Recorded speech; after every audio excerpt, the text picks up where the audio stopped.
There's a story you tell yourself when the world blows up in your face. There's no way you could have seen it coming. No one could have, so there was no way to stop it. This is what lets you sleep at night. But go back in your mind to before it all happened. Replay it in your head, except this time, maybe you'll see it. Something small, out of place. Maybe it's just a single thread, but it's the truth. Nobody saw it coming when they arrived. An alien race known as the Covenant. Before 2552, there was no way anything like that could ever happen on Earth. On one of those distant planets in the outer colonies? Maybe. But an attack on Earth? Couldn't happen. Until it did. It's called glassing. Covenant warships rain plasma down on a planet until everything and everyone on the surface melts. Usually it's complete world destruction. Earth only got a taste. The prolonged orbital bombardment destroyed East Africa, killing millions before it ended. None of us were safe anymore. But something else happened that day too. Or someone. You've heard the eyewitness accounts. Every skeptic has seen the footage. I was there, and yet still to this day, it's unbelievable. A massive man in green armor appeared seemingly out of nowhere in New Mombasa, performed superhuman feats to single-handedly repel a global invasion and then disappeared? This was the Master Chief. The Unified Earth Government's military body, the UNSC, eventually released a statement. Who he is, where he came from, and that he's continuing to keep us safe. And that was that. But who is the Master Chief? Where did he come from? Is he continuing to keep us safe? I'm Benjamin Giroux, and this is Hunt the Truth. For all us cosmopolitan Earth types who don't venture into the far reaches of space, there's a planet way out in the outer colonies called Eridanus II. If you're thinking of visiting, don't bother. It was catastrophically glassed in a Covenant attack in 2530. But 19 years before it got wiped out, our hero, Master Chief Petty Officer John 117, then known as John, was born in a metropolis called Elysium City. That's where I started. Do I remember him? Oh yeah, you don't forget a kid like that. That's Dion Govender. He chatted with me from his home in the outer colonies. Dion's retired now, but years ago he taught John at Elysium City Primary Education Facility number 119. Apparently schools in the outer colonies don't have the catchiest names. John was something else. He was sharp and quick, always evaluating the situation. Other kids just gravitated to him, you know? Dion seemed most excited to talk about John's athletic ability. The kids used to play King of the Hill after school. You know, the old game where you wrestle and push each other to try to be the last man standing. I would walk by sometimes, see him playing after school, you know, and without fail, I swear, it was always John standing alone at the top of that hill. Right. Every single day. Yeah. Matter of fact, I think the other kids ended up fighting for who got to be king halfway up the hill, because nobody was messing with John. I definitely remember John. You're going way... That's Ellie Bloom, another lifelong resident of the outer colonies. When she was young, she and John lived on the same street, just a few houses down. Well, he was a little younger than me, but let me tell you, that boy did not look like a kindergartner. He was a big kid. My friend Katrina and I used to meet him in this vacant lot in the neighborhood. The three of us would build these obstacle courses out of random junk and then race. You know, just kid stuff. As Ellie talked about her early years in Elysium, it wasn't long before she was getting nostalgic. On warm nights, sometimes our parents would let us go out to the green space and lie in the grass. And we'd just lie there, stare up at the stars. It was a nice place to grow up. Finding Ellie was a huge win for me. When a planet's been glassed, tracking down former residents can be damn near impossible. Any records kept locally, paper, hardened data storage, even human memories, after a full-scale glassing, they're just gone. Thankfully, though, the Office of Naval Intelligence, or ONI, had furnished me with a list of interviewees. That's how I'd gotten Dion. But I wanted to go the extra mile with this story. So I'd hit up some of my old connections in the outer colonies looking for more sources. Ellie was my only hit so far. Did you keep in touch with John? No, I wasn't allowed to use Waypoint much when I was little. But I did keep in touch with Katrina. We still talk, actually. You know, she probably remembers John. I'm gonna tell her I talked to you. Wait, what was this for again? It's a military thing? Oh, no, John is the Master Chief. What? Yeah, John became the Master Chief. Like the Master Chief? Yep. God, no way. Are you serious? I'm not kidding you. I'm telling my God. That's crazy. L.A. lost her mind for a few minutes. I guess it's not every day you find out that your childhood playmate saved the galaxy. Oh my God, now I'm definitely telling Katrina. I mean, she is gonna freak out. All right, so maybe Ellie wasn't going to be much help. I needed more of the young warrior angle.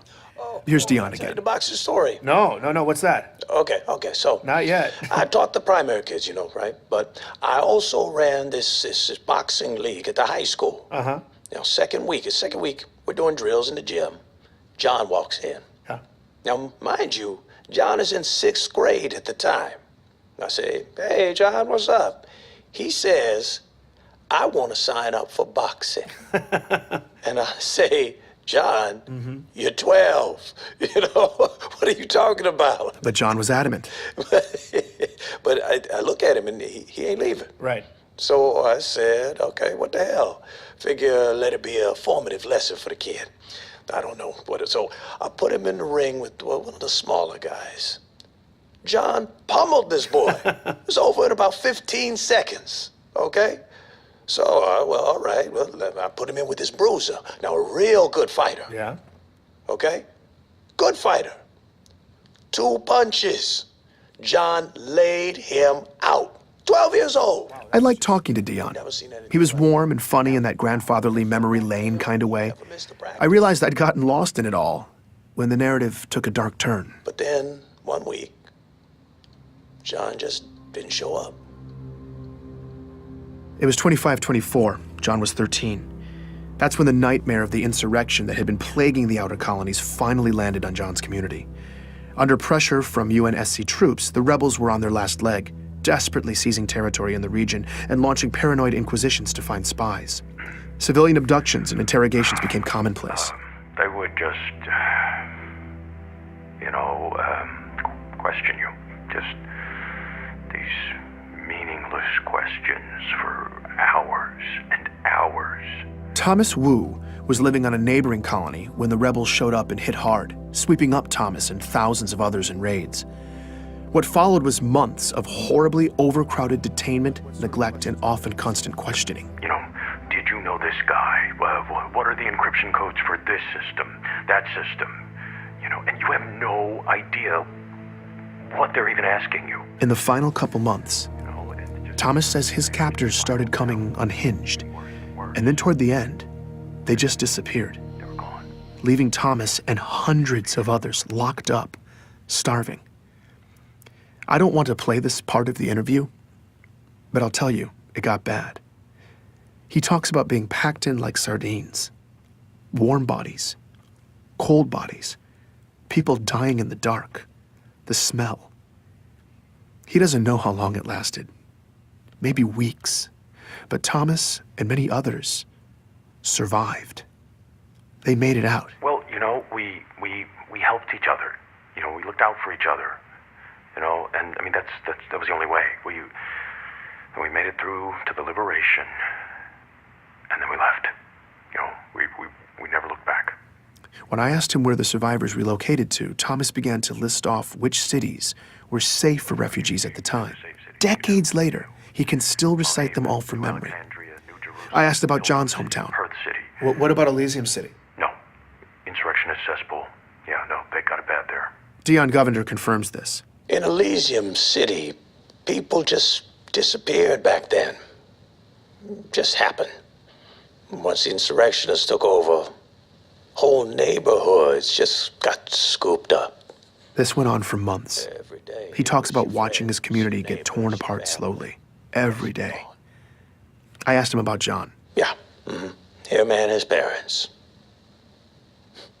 Sean missed the first practice and the last one. Back then, it seemed like everybody had... I'm sorry.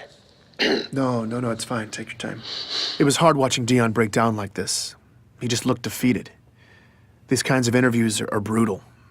I wanted to comfort him, but it just felt condescending.